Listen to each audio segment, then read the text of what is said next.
트르키예 시리아 지진이 일어난 지 11일째 되었고 사망자가 4만 2천 명에 이르렀다고 합니다. 트르키예 지진과 관련해서 눈에 띄는 기사가 있었는데 1차 지진 지향으로부터 그 100km 정도 떨어진 그 에르진이라는 마을이 그 도시가 인구 4만 명이 조금 넘는 그런 도시인데 이 도시에서 건물이 한 채도 무너지지 않았고 한 명의 사망자도 나오지 않았다고 합니다. 그 도시의 시장이 그 엘마수루라는 사람인데 그는 불법 건축을 한 채도 허용을 하지 않았다고 합니다. 그동안 수백 명이 찾아와서 건축 규제를 풀어달라고 막 요구를 했는데도 다 이제 거절을 했고, 또 지진이 일어나기 며칠 전에도 한 사람이 와서 당신 때문에 지금 건물 지금 완공을 못 하고 있다고 불평을 했다고 합니다. 트르키예는 1999년 지진으로 16,000명이 사망한 일이 있고 나서 그때부터 이제 건축 규정이 다시 엄격하게 이렇게 만들어지게 됐는데 다른 지역에서는 대부분 거의 지키지 않았다고 합니다.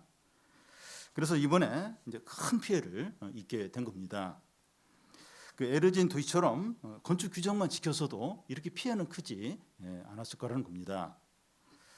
지진이 다시 일어날 수 있다는 생각으로 건축 규정을 철저하게 지킨 시장의 덕분으로 그 에르진 시민들은 안전할 수 있었던 겁니다.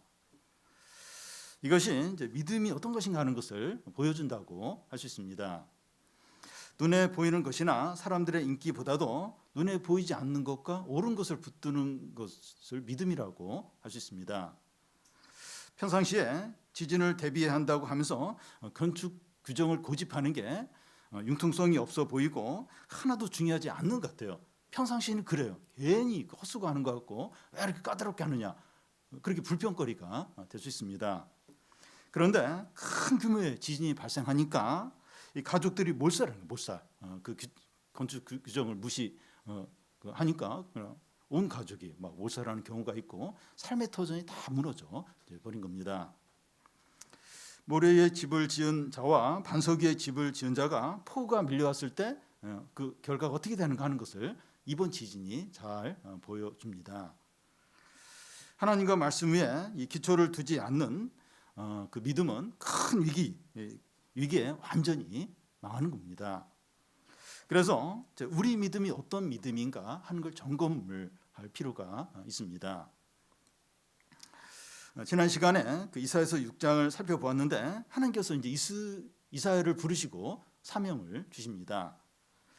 하나님이 이사야에게 주신 사명이 무엇인가 하면 이스라엘 백성의 마음이 둔하게 하고 귀가 막히고 눈이 감기게 해서 고침을 받지 못하게 하라는 겁니다. 이게 무슨 말인가 하면 너가 아무리 말씀을 전해도 백성들이 믿지 않는다는 겁니다. 언제까지 그런가 하면 완전히 망할 때까지 그렇게 한다는 겁니다. 그런데 이 나무를 베어내도 구루터기가 남아 있는 것처럼 거룩한 씨가 남아서 다시 부흥하고 회복이 될 것이라고 하십니다. 오늘 말씀인 7장에 와서 이사야가 아무리 말씀을 전해도 이 백성들이 믿지 않는 한 예를 보여주는데 아하스 왕입니다. 그 당시 그 지도를 이렇게 한번 생각을 해보면 그 유다가 있고 유다 위쪽에 북이스라엘이 있고 더 위쪽에 시리아가 있고 더 위쪽에는 강대국인 아수르가 있었습니다. 그 시리아는 이제 아람이라고도 부르는데 이번에 지진이 일어난 시리아 같은 그 나라입니다. 북이스라엘과 시리아는 오랫동안 원수처럼 서로 밀고 당기는 전쟁을 계속 해왔습니다. 그런데 북쪽에 아수르라는 강대국이 이제 생기니까 두 나라가 동맹을 맺고 연합합니다. 그러면서 이제 아래쪽에 있는 그 유다에게도 반아수르 동맹에 가입하도록 요구를 해요. 그런데 유다 왕 아하스는 친아수르 정책을 쓰는 거예요. 그러면서 그 반아수르 동맹에 동참을 안 합니다. 그러자 북이스라엘과 시리아가 연합을 해서 이제 유다를 이제 공격을 이제 하려고 하는 겁니다. 그런데 북이스라엘이 유다를 공격한 것은 이번이 두 번째예요. 먼저 첫 번째 공격이 있었는데 유다 이제 그 첫 번째 공격으로 유다의 용사 12만 명을 이렇게 죽이고 유다 백성 20만 명을 포로로 끌고 가게 됩니다. 그때 한 선지자가 나타나서 이스라엘 백성들을 책망해요. 북이스라엘 백성들 책망해요. 니들도 하나님 앞에서 잘한 것이 없는데 같은 동족을 그렇게 끌고 오면 되냐고 그 책망을 하니까 그 유다 백성 20만 명을 다시 돌려 보내게 됩니다. 이런 일이 있고 나서 이제 얼마 있지 않아서 북이스라엘과 시리아가 이제 연합을 해가지고 다시 유다를 이제 공격을 하려고 하니까 유다 백성은 너무나 이제 두려워 이제 떠는 겁니다.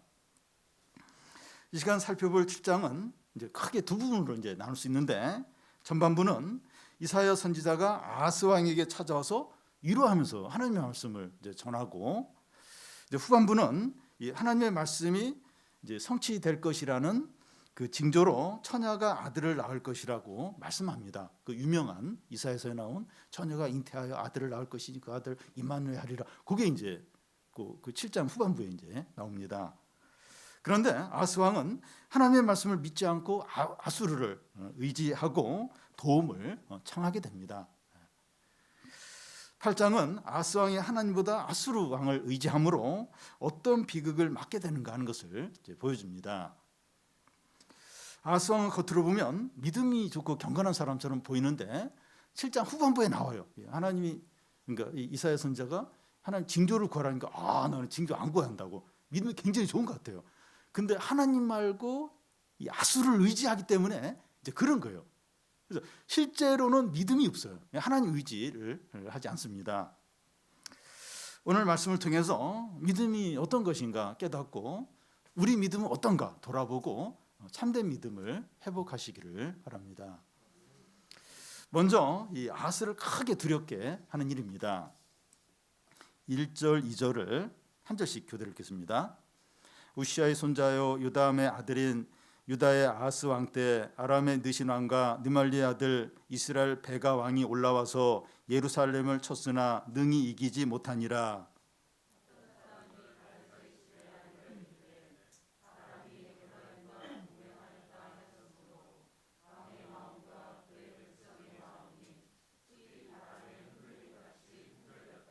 네.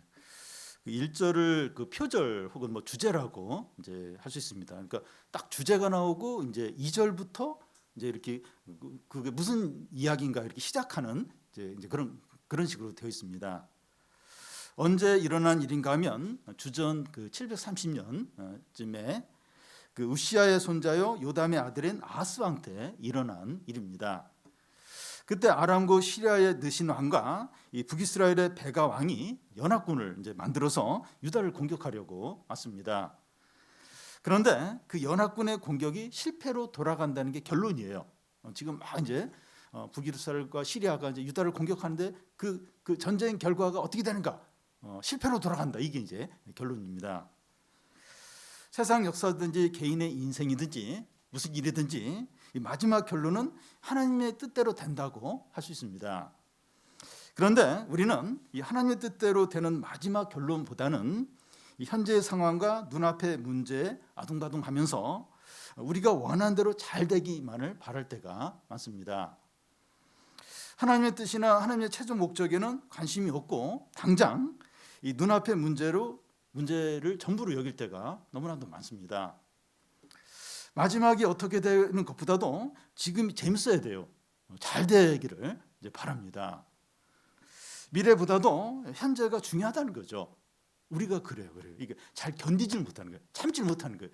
미래 한 달 후 이렇게 어떻게 될까 이것보다도 지금 당장 지금 재밌어야 되고 내 원하는 대로 돼야 되고 또 좋아야 되고 우리는 이제 그런 이제 그 존재입니다. 그런데 하나님의 말씀은 중간 과정에 대해서는 언급이 없고 이 하나님의 최종 목적이나 마지막 결과만을 말씀하니까 그러니까 이제 현실과 이 갭을 많이 느끼는 거예요. 말씀을 이렇게 들어도 너무 이렇게 벙찌게 그러니까 말씀 전혀 나와 상관이 이제 느껴지는 겁니다. 그러니까 중간 과정 다 생략하고 결론만 이렇게 말씀하시는 경우가 너무나 많아요. 그러니까 너무 이제 현실과 갭을 느끼고 말씀이 전혀 이렇게 들어오지 않고 적용이 안 되고 이제 그런 경우가 많습니다. 그래서 이 믿음을 지키기 어려운 거예요. 어려운 겁니다. 우리의 관심은 현재입니다. 현재 잘 되고 원하는 대로 돼야 되고 재밌어야 되고 근데 중간 과정 싹 빼버리고 결론만 이야기하고 현실은 너무 어렵고 믿음을 지키기가 어려운 겁니다. 1절 표제에서는 그 연합군의 공격이 최종적으로 이제 실패한다고 말씀하고 있지만 처음 연합군이 공격해 온다는 소식이 전해졌을 때 백성들의 마음이 어떠했습니까? 왕의 마음과 백성의 마음이 숲이 바람에 흔들림 같이 흔들렸다는 거예요. 숲의 나무들은 바람이 조금만 불어도 막 흔들리는데 돌풍이 분다면 나무들이 너무나 많이 흔들리게 됩니다. 그 당시 북이스라엘은 유다보다 훨씬 더 강했고 또 시리아는 북이스라엘과 비슷한 국력을 이제 갖고 있는데 두 나라가 연합해서 공격해 온다고 하니까 아스와 백성들의 마음이 너무나 요동치면서 흔들리고 무너지는 겁니다. 마치 이 북한과 중국이 연합해서 이제 밀고 내려오는데 한국 혼자 이제 그걸 이렇게 감당을 해야 된다면 국민들이 너무 마음이 무너지고 요동치게 이제 되는 것과 이제 비슷합니다. 마음이 이렇게 요동치고 무너져 내리면 밤에 잠을 잘 수가 없어요. 그리고 뭘 먹어도 입에 들어가지도 않고 일이 손에 안 잡히게 되죠. 우리 마음이 나무들이 흔들리는 것처럼 크게 이제 요동치고 이제 무너질 때가 있는데 머리가 하얗게 돼요. 그 문제 완전히 이제 사로잡히게 됩니다.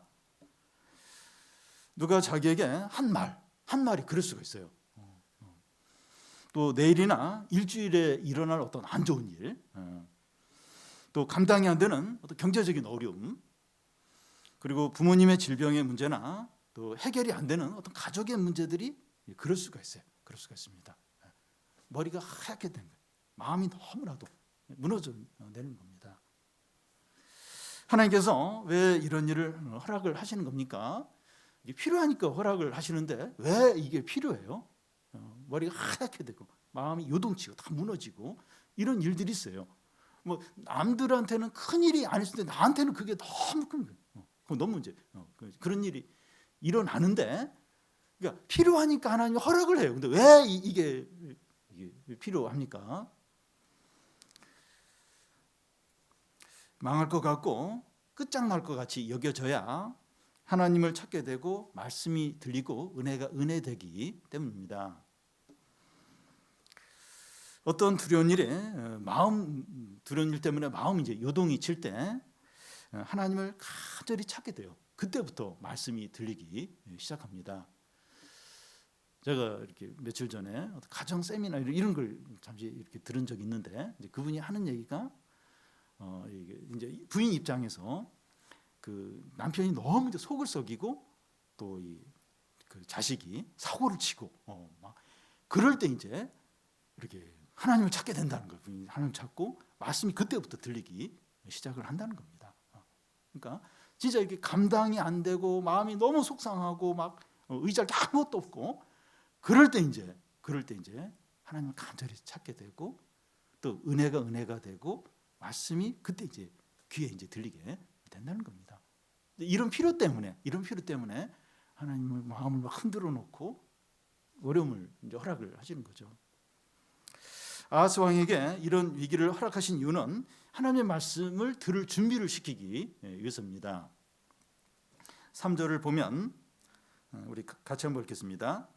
그때 여호와께서 이사야에게 이르시되 너와 내 아들 수알-아십은 인문 수도크 세탁자의 밭 큰 길에 가서 아하스를 만나.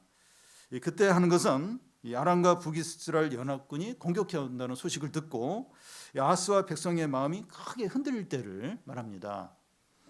그때 아하스 왕은 그 윗몸 수도크 세탁자의 밭 큰 길에 있다고 하는데 연합군들이 쳐들어온다고 하니까 예루살렘 성 안으로 들어올 물길, 이 수로가 안전한가 그걸 점검하기 위해서 나간 겁니다. 전쟁이 일어날 때 성 안에 물이 잘 들어오는가 이게 중요해요. 왜냐하면 이제 물이 이제 이렇게 안 들어오거나 막히고 이러면 이제 전쟁에서 견딜 수 없기 때문이죠. 하나님 이사야에게 그의 아들을 데리고 윗몸 수도 근처에 있는 아하스에게 나아가라고 이제 합니다. 그러니까 아하스 왕에게 나아가는데 아들을 데리고 이제 나가라는 겁니다.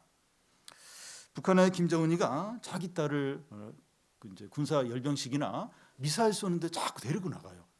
전문가들은 후계자로 이제 이렇게 그걸 이렇게 보여주기 위해서일 거다. 혹은 핵의 어떤 핵무기 심볼로 이제 이렇게 하기 위해서 이제 뭐 그럴 거다.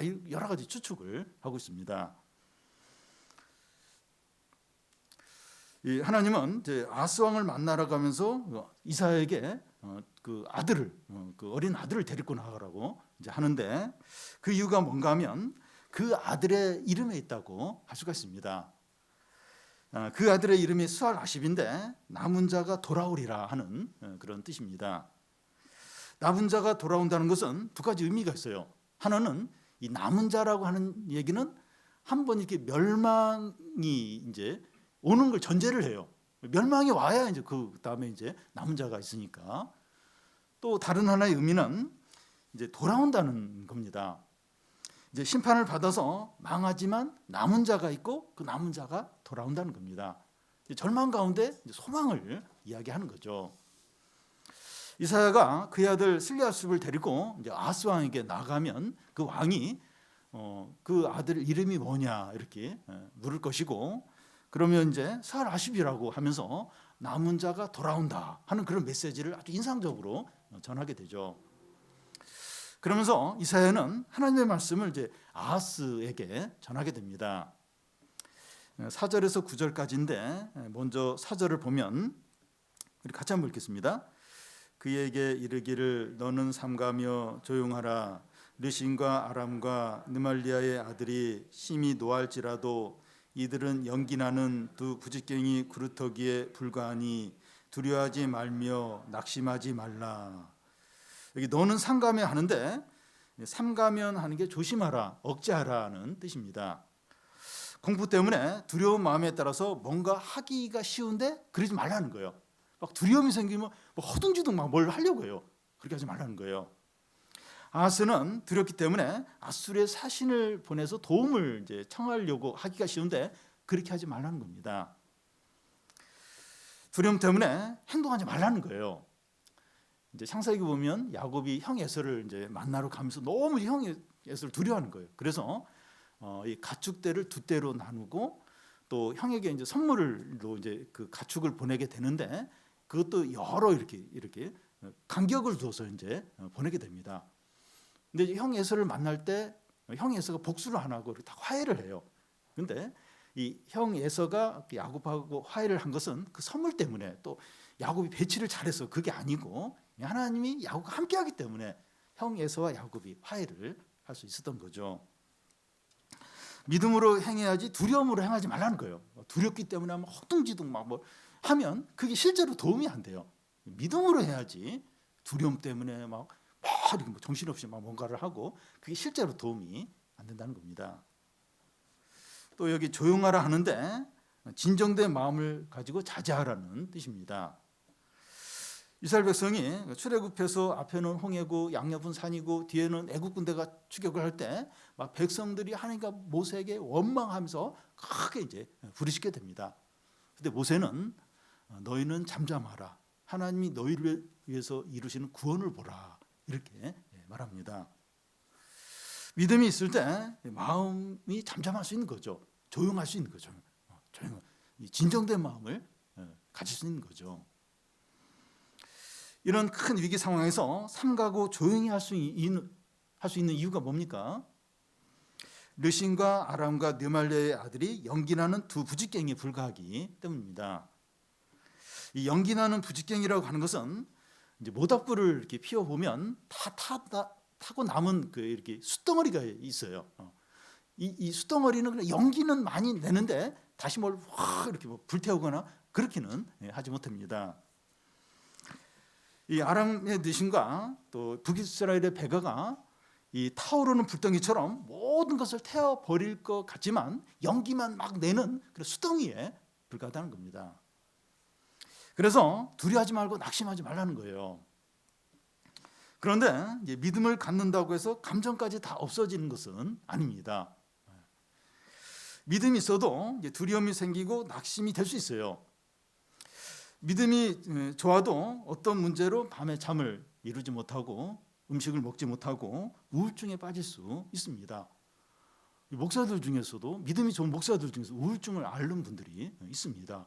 그러니까 믿음이 있어도 막 두려워하고 낙심하고 정신적인 어떤 질환을 앓을 수 있습니다.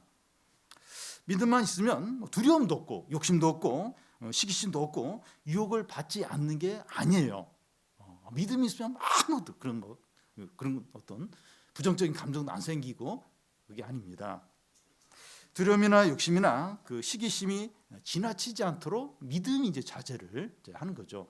그래서 믿음이 있다고 해서 두려움도 없고 시기심도 없고 그게 아니고 이제 그렇게 있어요. 이 믿음이 있어도 그게 생깁니다. 근데 그게 우리를 지배하지 못하도록 이렇게 통제를 하고 그게 지나치지 않도록 자제를 시키는 그런 능력이 이제 믿음으로 생긴다는 거죠. 그래서 두려워하지 말라, 낙심하지 말라. 믿음이 있어도 안 돼요, 안 돼. 이게 생기는데 그 믿음으로 자신의 마음을 이렇게 조절하는 거죠. 통제하고 이렇게 그 마음을 이렇게 부드럽게 하고 이제 그 믿음이 있으면 그게 이제 가능하다는 겁니다. 이 아람 왕, 이 북이스라엘 왕이 두 부직갱이라고 했는데 그들이 계획이 있어요. 그들이 계획을 이제 가지고 있는데 뭡니까? 5절, 6절을 한 절씩 교대를 읽겠습니다. 아람과 에브라임과 느말리아의 아들이 악한 꾀로 너를 대적하여 이르기를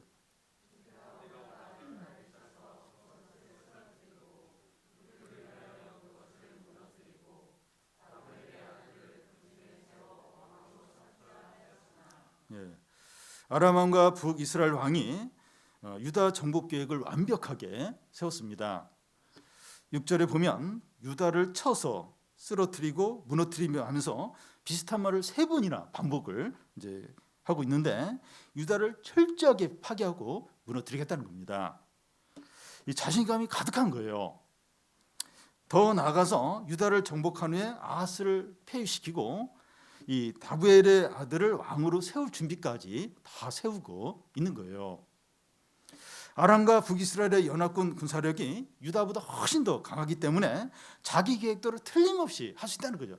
자신감이 가득한 거예요. 완전히 철저하게 쓸어버리고 완전히 무너뜨리고 이 다부엘의 아들을 이제 그 유다 왕 아스를 이제 폐위시키고 세우겠다 이런 계획을 완벽하게 세우고 자신감 있는 거예요. 강한 리더십을 가지고 강력한 군사력으로 밀어붙이면 아무도 막지 못할 것 같습니다. 이 푸틴의 러시아 군대가 우크라이나를 침공할 때 전쟁이 일주일이나 길면 한 달 안에 끝날 줄로 푸틴은 확신했어요. 왜냐하면 군사력이 워낙 강력하고 또 푸틴 리더십도 있고 그러니까 얼마든지 그렇게 가능할 줄 그렇게 생각을 했죠. 그런데 인간의 계획만 있는 것이 아니라 하나님의 계획도 있습니다. 강한 자들이 막 계획을 세우면 완벽해요. 누가 아무도 못 막을 것 같아요. 근데 하나님의 계획도 있어요. 인간의 계획도 있고 하나님의 계획도 있습니다. 7절에서 9절까지 하나님의 계획이 나오는데 한 절씩 교대하겠습니다. 주 여호와의 말씀이 그 일은 서지 못하며 이루어지지 못하리라.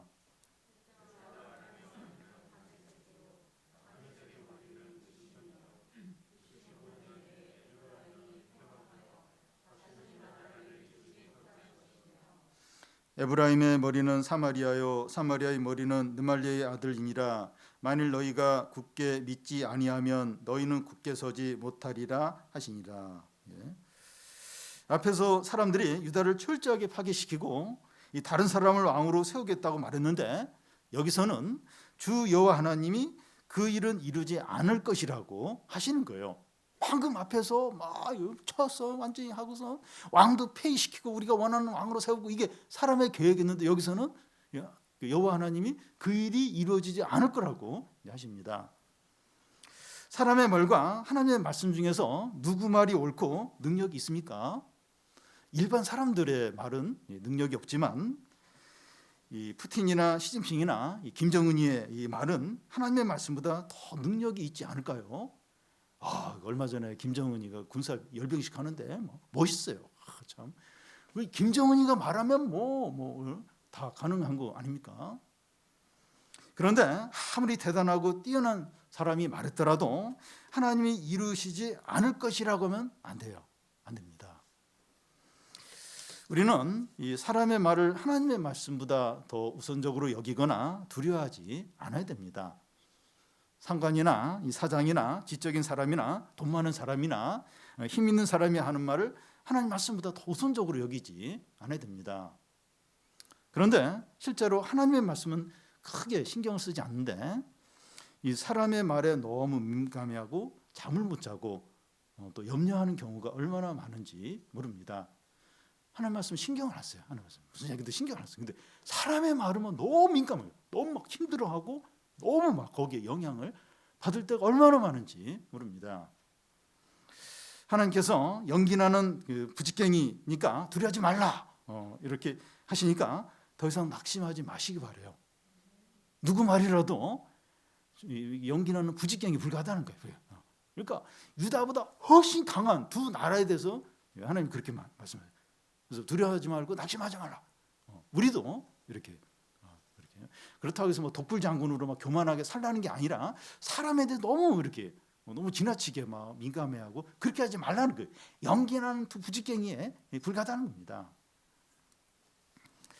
이사야는 그 아스 왕이 아람 왕과 이스라엘 왕을 두려워하지 않아야 하는 이유를 구체적으로 설명을 해주세요. 그 일이 이루어지지 않을 거다 이렇게 말하고 나서 구체적으로 설명을 하십니다. 아람의 머리는 다메섹, 이제 그 아람의 수도가 이제 다메섹인데, 또 다메섹의 머리는 르신 왕이고, 또 에브라임은 이제 북이스라엘을 가리키는데, 에브라임의 그 머리는 사마리아, 사마리아가 이제 에브라임 북이스라엘 이제 수도이고, 이 사마리아의 머리는 느말레의 아들이라고 하는데 베가를 말합니다. 이 아람 왕의 머리와 이 북이스라엘의 머리가 무엇인지 소개를 했는데 유다의 머리는 뭔지 소개가 안 돼 있어요. 생략이 되어 있습니다. 근데 유다의 머리는 뭡니까? 유다의 이제 수도를 얘기하는 예루살렘이고 예루살렘의 머리는 뭡니까? 그 아하스 왕이라고 하는데 그 이스라엘의 그 왕은 하나님의 대리 왕이에요. 그래서 그 예루살렘의 머리는 여호와 하나님이라고 이제 할 수가 있습니다. 그런데 이 아람의 그 머리인 느신이나 또 북이스라엘의 머리인 베가는 연기나는 두 부지깽이라고 했습니다. 앞에서 그 이 아람 왕이나 이 북이스라엘 왕은 두 부지깽이, 연기만은 부지깽이라고 했어요. 아람 왕과 북이스라엘이 이런 존재니까 할 수 있는 일이 아무것도 없어요. 자기들이 큰 소리를 쳐도 그걸 이룰 수가 없는 겁니다. 부지깽이, 연기만은 부지깽이들이 막 큰 소리를 막 자신의 계획을 막 이야기했어요. 그걸 못 이룬다는 거, 부지깽이도 뭘 하겠습니까? 못하죠. 그런데 유다의 머리는 여호와 하나님이세요. 그러니까 이 아람 왕이나 북이스라엘은 그런 존재이고 이 유다의 머리는 이제 여호와 하나님이십니다. 여러분, 이 믿음은 무조건 믿는 것이 아니라 생각을 해야 합니다. 아이 뭘 생각해? 그냥 믿으라니까. 그게 아니고 생각을 해야 됩니다. 이사야는 아스에게 생각을 하라고 합니다. 아람과 북이스라엘이 연합해서 유다를 쳐들어오는데 두 나라 왕이 어떤 존재인가 생각하고 유다의 머리는 누구인가 하는 것을 생각을 하라는 겁니다. 이것을 생각하면 어떤 소문이 들리고 어떤 두려운 상황이 눈앞에 일어나도 지나치게 두려워하거나 낙심하지 않습니다. 한 번은 이런 경우를 또 예수님이 말씀하신 적이 있는데 이 제자들과 갈릴리 호수를 건너고 있는데 바리새인과 헤롯의 그 누룩을 조심하라 이렇게 말씀하셨습니다. 제자들은 누룩하면 빵 그러면서 그 예수님이 그 빵 챙겨왔냐 그걸 체크하는 줄 알고 제자들끼리 네가 챙기라고 했잖아. 네가 챙기라. 그래서 막 서로 막 빵 안 챙겨가지고 서로 이제 막 다투는 겁니다. 그때 예수님은 바리새인의 그 외식주의와 헤롯의 세속주의를 조심하라고 이제 말한 것이라 하면서 너희들은 그 왜 이렇게 생각이 없느냐 하면서 책망을 합니다. 보리떡 5개와 물고기 2마리로 몇 명이 먹고 몇 강주리가 남았느냐. 또 그 보리떡 7개로 몇 명이 먹고 몇 강주가 남았느냐. 그게 며칠 전에 이루어진 일들이에요. 근데 왜 먹을 거 가지고 염려를 하냐. 너 좀 생각을 좀 하라는 거예요. 기억을 좀 해보라는 거예요. 그렇게 먹는 거 가지고 하나님이 그런 기적을 일으켰는데 또 먹는 거 가지고 염려하느냐? 왜 생각을 하느냐? 생각을 하라고 그렇게 하신 적이 있습니다. 이 생각하는 것이 이제 신앙의 모든 것은 아니지만 우리 신앙 안에서 논리적으로 이렇게 생각하는 게 필요합니다. 복잡한 논리도 아니야. 아주 간단한 논리를 생각만 해도 우리 믿음이 굉장히 견고해집니다. 성경 안에 이런 예들이 얼마나 많으죠. 논리적으로 조금만 이렇게 생각하는 게 필요한 예들이 많습니다. 로마서 8장에서는 자기 아들을 아끼지 않고 주신 하나님 아버지께서 아들과 함께 모든 것을 주시지 않겠느냐 하십니다. 이 아들을 아끼지 않고 주셨는데 뭐 돈이나 또 뭐 어떤 질병의 문제나 또 다른 어떤 거 그런 거 아까워서 못 주시겠느냐 하는 거예요. 아들과 함께 얼마든지 주실 수 있다는 겁니다. 신앙 안에서 논리적으로 조금만 생각해도 우리의 믿음이 얼마나 견고해지는지 모릅니다. 무조건 덮어놓고 믿는 게 아니에요. 조금만. 요즘 염려하지 말라 하시면서 그 새들도 먹이시고 들의 백합화도 입히시는데 너희들이 왜 먹을 거 입을 거 가지고 염려하느냐? 너희들 하나님의 자녀가 아니냐? 그러니까 조금만 논리적으로 이렇게 생각을 해도 믿음이 견고해진다는 거예요. 불필요하게 막 염려하고 낙심하고 두려워하지 않게 된다는 겁니다. 이사야는 그 연합군의 침공을 앞두고 두려워 떠는 아하스와 그 백성들에게 가장 필요한 게 뭐라고 말씀합니까? 9절 중간에 보면 만일 너희가 굳게 믿지 아니하면 너희는 굳게 서지 못하리라. 너희가 믿지 아니하면 정령이 굳게 서지 못한다는 것이고요. 다시 말해서 너희 믿음이 견고하지 못하면 너희의 모든 것도 견고해질 수 없다는 겁니다. 무엇을 믿어야 됩니까? 머리 대신 하나님이고 말씀하신 대로 이루시는 하나님이십니다. 그런데 믿지 않거나 형식적으로 믿으면 필연적으로 망할 수밖에 없다는 겁니다. 그러니까 필연적으로 망할 수밖에 없어요. 다 망할 수밖에 없는데 믿으면 주님을 그 머리 대신 하나님 굳게 믿으면 안 망한다는 거예요. 근데 믿지 않으면 믿는다고 하는데 형식적으로 믿어요. 대강 믿어요. 그러면 필연적으로 망한다는 겁니다. 지진이 자주 일어난 지역에 사는 사람들은 지진 설계대로 집을 이렇게 지었는가 하는 걸 잘 확인을 해야 됩니다. 앞에 소개한 그 에르진 그 시장은 그러니까 2019년에 이제 시장이 됐는데 이미 그 전에 지어졌던 그 건물들을 다 철강으로 보강 공사를 했다는 거예요. 그 건축 그 규정에 따라서. 그러니까 이제 이제 위기 때 다 그 안전할 수 있었는데, 그러니까 그런 지역에서는 이렇게 그 건축 규정에 따라 다시 확인하고 다시 공사를 해야 되죠. 집을 멋있게 잘 짓고 인테리어를 잘하는 게 중요한 것이 아니라 건축 규정에 따라서 집을 지었는가 하는 게 중요하죠. 그렇지 않으면 가족들이 죽어요. 삶의 터전이 다 무너집니다. 설마 그런 생각을 하지 않았어. 근데 그런 일이 일어나고 실제로 그런 비극이 찾아오는 거죠. 그와 같이 우리의 믿음이 참된 믿음인가 반드시 점검을 해야 됩니다. 이 집 건축 규정, 그것보다 더 중요한 게 우리 믿음이 참된 믿음인가 점검을 해야 됩니다. 우리 믿음이 십자가 말씀 위에 이렇게 딱 서 있는 거기에 이렇게 반석을 둔 그런 믿음인가, 거기에 기초한 믿음인가, 아니면 눈에 보이는 것이나 또 어떤 직분이나 그 모래 같은 거기에 기초한 믿음인가 확인을 해야 돼요. 내 믿음이 반석, 그리스도의 십자가와 하나님의 말씀에 이 기초를 둔 그런 믿음인가, 아니면 뭐 눈에 보이는 것이나 내 직분이나 어떤 뭐 이런 외형적인 것에 기초를 둔 모래 위에 둔 그런 믿음인가 확인해야 됩니다. 다른 것이 없어도 예수님 한 분만으로 만족하고 복음이 가장 큰 기쁨이 되고 하나님의 은혜가 자신의 모든 것이냐 하는 것을 점검을 해야 됩니다. 주님이 그 모든 게 아니에요. 이게 복음이 기쁨이 안 되고 뭐가 있어요?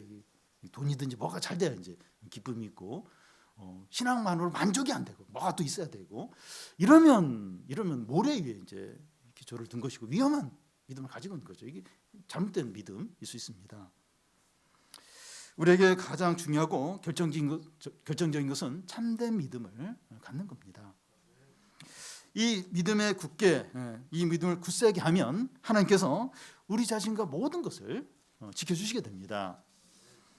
바람에 나무들이 흔들리는 것처럼 우리 마음을 흔드는 그 어려움이 있을 때 낙심하는 것이 아니라, 두려워하는 것이 아니라 하나님을 찾고 믿음을 회복하고 믿음을 더 굳세게 하시기를 바랍니다.